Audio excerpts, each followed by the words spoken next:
네, 오늘 성경 말씀은 요셉의 이야기입니다. 요셉은 야곱의 11번째 아들이죠. 야곱이 가장 사랑했던 아들입니다. 야곱이 가장 사랑했던 이 요셉에게 채색 옷을 입혀줍니다. 이 채색 옷은 단순히 색깔만 채색이고 화려한 옷이 아니라 이렇게 소매가 손 아래까지 길게 늘어져 있고 또 밑에 길이도 발목 밑에까지 내려오는 그런 옷이었습니다. 그러면 이 옷은 무엇을 의미하느냐? 너는 일하지 않아도 된다. 이 소매가 다 길고 밑에 길이도 기니까 일하기 불편한 옷이겠죠. 그래서 너는 일하지 않아도 되고 노동에서 제외다라는 의미의 옷이 됩니다. 너는 이 노동에서 제외하라. 이 말을 들은 요셉은 그렇게 야곱의 사랑을 받고 자랐습니다. 그것을 본 형들은 요셉이 얼마나 밉고 질투가 났겠습니까? 또 요셉은 하나님이 꿈을 주셨습니다. 11개의 곡식단이 자기에게 절하는 꿈을 꾸고 또 해와 달과 11개의 별이 자기에게 절하는 꿈을 꿨습니다. 또 그 꿈을 아버지와 자기 형제들에게 말을 해서 더 많은 미움을 사게 됩니다. 이렇게 아버지에게 사랑받고 귀하고 남부러울 것이 없이 자란 요셉이 나중에 형들에게 극심한 미움을 받았다가 이집트에 팔려버리고 맙니다. 노예로 팔려버리고 나서 저 인생의 깊은 바닥으로 떨어집니다. 오늘 말씀을 그 이야기를 1절 말씀에 보면 요셉이 이끌려 애굽에 내려가매라고 기록하고 있습니다. 내려가매. 그래서 내려가다 단어의 원어의 뜻을 보면은 저 인생의 깊은 바닥으로, 깊은 나락으로 완전히 떨어졌다라는 의미가 있습니다. 이 요셉은 이제 이집트의 노예로 팔려서 노예 시장에 있습니다. 노예 시장에서 완전히 벗겨진 상태로 그 시장에 나와 있습니다. 사람들이 지나가면서 이 사람이 쓸만한지 노예로 살만한지 이리저리 살펴봅니다. 얼마나 비참했겠습니까? 채색 옷을 입은 상태에서 지내다가 완전히 발가 벗겨진 상태에서 노예로 팔린다고 생각해 보십시오. 자기 인생의 한순간에 나락으로 떨어지는 경험을 한 상태입니다. 많은 사람들이 인생의 최고의 정점에 있다가 괜찮은 인생을 살다가 인생의 바닥으로 떨어지는 경험을 하곤 합니다. 이때 그 사람이 선택할 선택지는 두 가지입니다. 첫째는 그냥 마지못해 사는 겁니다.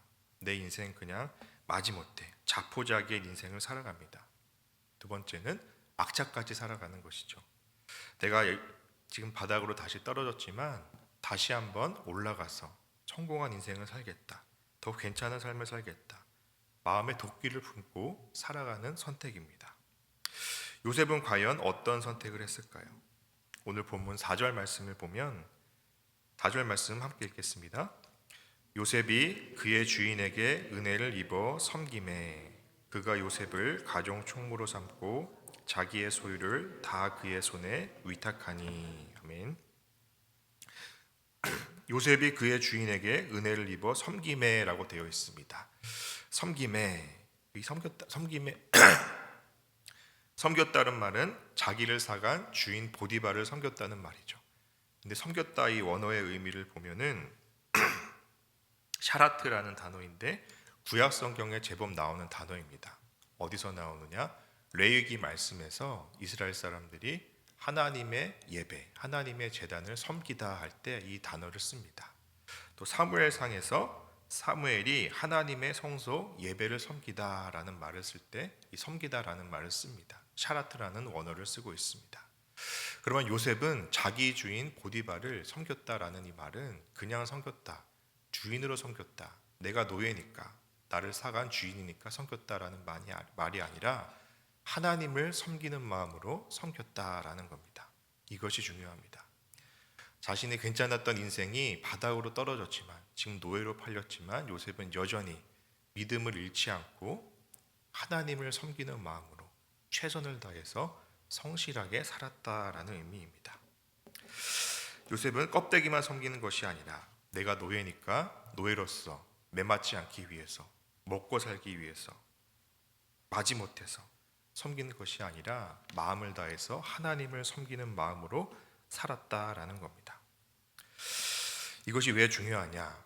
이렇게 바닥으로 인생이 떨어지게 되면 자신의 처지를 비관하고 낙심하고 원망하고 불평하게 됩니다. 사는 이유가 무엇이냐? 특별히 한번 인생에 좋은 것을 많이 경험했던 분들은 이렇게 바닥으로 떨어지고 나면 계속 과거를 생각하고 그리워하게 되죠. 과거의 영화에 사로잡혀 있습니다. 내가 옛날에 이랬는데, 내가 옛날에 참 좋았는데, 과거에 사로잡혀서 현재를 살아가지 못하게 됩니다.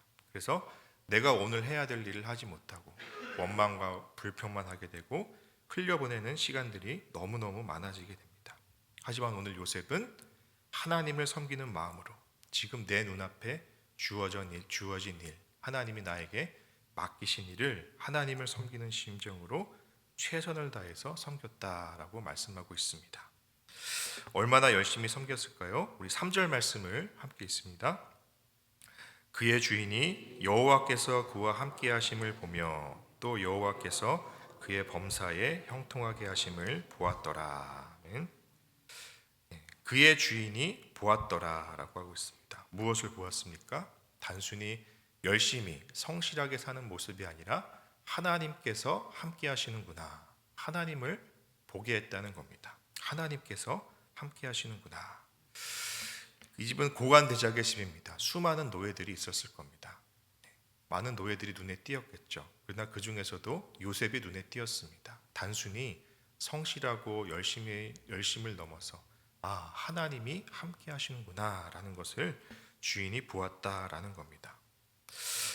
그런데 보이는 곳에서만 이랬을까요? 아닙니다. 보이는 곳에서만 이랬다면 그냥 사람의 성실로 끝났을 겁니다. 요셉은 보이지 않는 곳에서도 성실했습니다. 한 가지 사건이 일어나죠. 보디발의 아내가 요셉을 유혹합니다. 그때 요셉의 반응이 어떠합니까? 우리 8절과 9절 말씀을 함께 읽습니다. 요셉이 거절하며 자기 주인의 아내에게 이르되 내 주인이 집안의 모든 소유를 간섭하지 아니하고 내 손에 위탁하였으니 이 집에는 나보다 큰 이가 없으며 주인이 아무것도 내게 금하지 아니하였어도 금한 것은 당신뿐이니 당신은 그의 아내임이라. 그런즉 내가 어찌 큰 악을 행하여 하나님께 죄를 지으리까. 요셉은 보이는 곳뿐만 아니라 보이지 않는 곳에서도 성실하게 믿음을 지켰습니다. 주인의 아내가 동침하기를 청했으나 거절했습니다. 그래서 보이는 곳에서나 보이지 않는 곳에서나 성실한 믿음을 보였습니다. 여기 9절 말씀 보니까 내가 어찌 하나님께 죄를 지으리까. 요셉은 이렇게 하나님 앞에서 살고 있었습니다. 믿음이 무엇일까요? 우리가 불확실한 미래 때문에 염려하고 걱정하고 내 마음속은 두려워하는데 그 두려워하는 마음은 숨기고 사람들에게 허세를 부리고 허언을 하고 큰 소리 뻥뻥 치는 것, 그것이 믿음이 아닙니다. 믿음은 단순히 불확실한 미래로 염려하고 걱정만 안 하는 것이 아니라 바로 현재에 주어진 내 삶을 최선을 다해서 성실하게 사는 것이 바로 믿음인 것입니다. 내 눈앞에 있는 현실, 지금 나에게 맡겨주신 사람, 내 옆에 있는 사람, 내가 지금 함께하고 있는 일, 내가 섬기는 그 일을 하나님 앞에서 하나님을 섬기는 심정으로 사는 것, 그것이 바로 믿음인 것입니다. 그 성실이 일주일이 되고 한 달이 되고 1년이 되고 차곡차곡 하루하루 쌓일 때 우리의 믿음이 더욱 자라나게 되는 겁니다. 오늘 우리가 어디에서 어떤 자리에서 성실하게 내 일을 감당하느냐에 따라서 또 내 다음 일을 하나님이 맡겨주실 수 있습니다. 요셉은 보디발의 집에서 섬기다가 결국엔 어떻게 됩니까? 한 나라를 맡게 되는 애굽의 총리의 자리까지 하나님이 맡겨주시게 되는 겁니다. 또 요셉은 이것으로 그치지 않습니다. 우리 10절 말씀을 같이 읽습니다. 여인이 날마다 요셉에게 청하였으나 요셉이 듣지 아니하여 동침하지 아니할 뿐더러 함께 있지도 아니하니라. 요셉은 여인을 거절했지만 여인은 포기하지 않고 날마다 요셉에게 청하였다 그랬습니다. 이 날마다가 일주일일지 한 달일지 1년일지는 잘 모르지만 계속해서 요셉을 유혹했습니다. 우리는 여기서 사탄의 속성을 알아야 됩니다. 내가 사탄을 그냥 한번 딱 거절했다고 해서 사탄은 포기하지 않습니다.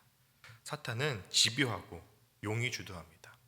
사탄이 오히려 우리보다 부지런하고 성실한 면이 있는지 모르겠습니다. 포기하지 않고 날마다 유혹하죠. 그러면 이 유혹을 어떻게 이길 수 있을까요? 우리가 사탄보다 더 부지런하고 더 성실해야 됩니다. 사탄이 일주일 유혹하면 나는 일주일보다 하루 더해서 8일을 더 성실하게, 조금 더 성실하게 하나님의 말씀 앞에 서고 하나님의 믿음을 지킬 때 우리는 사탄의 유혹을 이길 수 있는 것입니다. 이렇게 요셉은 하나님 앞에서 늘 그 유혹에서 자신을 지키기 위해서 매일매일 성실하게 하나님을 섬겼던 사람이었습니다. 말씀을 맺겠습니다. 믿음은 현재를 성실하게 사는 것입니다. 요셉은 그 인생이 한 번의 정점에서 바닥으로 떨어졌지만 그 바닥에서 원망하고 불평하지 않고 하나님이 자기에게 주어진 일을 하나님을 섬기는 마음으로 최선을 다해서 섬겼습니다. 불확실한 미래에 대해서 염려하고 걱정하는 것이 아니라 지금 나에게 맡겨주신 일을 하나님 앞에서 최선을 다해서 하루하루 성실하게 섬기고 살아갔습니다. 이 성실은 하나님의 성품이고 하나님이 우리를 그렇게 성실하게 신실하게 사랑하고 계십니다. 그 신실하신 사랑을 하나님을 믿음으로 나아갈 때 우리는 나에게 성실하게 되고 성실한 믿음의 삶을 살 수 있습니다. 어떻게 자신에게 성실하게 할 수 있을까요? 바로 자기 정체성이 분명해야 됩니다. 내가 어떤 사람인지, 내가 어떤 존재인지 분명해야 됩니다. 요셉이 보디발의 집을 섬길 때 노예의 옷을 입고 있었을 겁니다. 노예의 옷을 입으면 노예가 되는 것이죠. 주인이 시키는 대로 하고 또 노예가 가장 발망하는 게 자유니까. 주인의 아내가 유혹했을 때는 경우에는 내가 너에게 자유를 주겠다라는 의미거든요. 근데 요셉은 그런 노예의 옷을 입었지만 노예의 삶을 살지 않았습니다. 요셉은 노예의 옷을 입었지만 그 속에는 나는 하나님의 자녀이다, 하나님의 옷을 입었다라는 하나님의 자녀의 정체성이 있었기 때문에 믿음을 지키고 성실한 삶을 살아갈 수 있었습니다. 오늘 우리는 수많은 다양한 옷을 입고 살아갑니다. 일터에서 입는 옷, 가정에서 입는 옷, 내가 가는 곳마다 입는 옷이 다 다릅니다. 그러나 그것은 다 그냥 껍데기일 뿐이고 외모일 뿐입니다. 우리 내면의 옷, 내가 입고 있는 옷은 바로 하나님의 자녀라는 옷, 바로 하나님의 전신갑주를 입은 옷이 되어야 합니다. 그렇게 내 정체성이 분명할 때 내가 하나님의 자녀인데 어떻게 하나님 앞에 죄를 지으리까? 라고 한 요셉의 말처럼 우리는 유혹에 넘어가지 않고 믿음으로 매일 성실하게 현재의 삶을 살아갈 수 있습니다.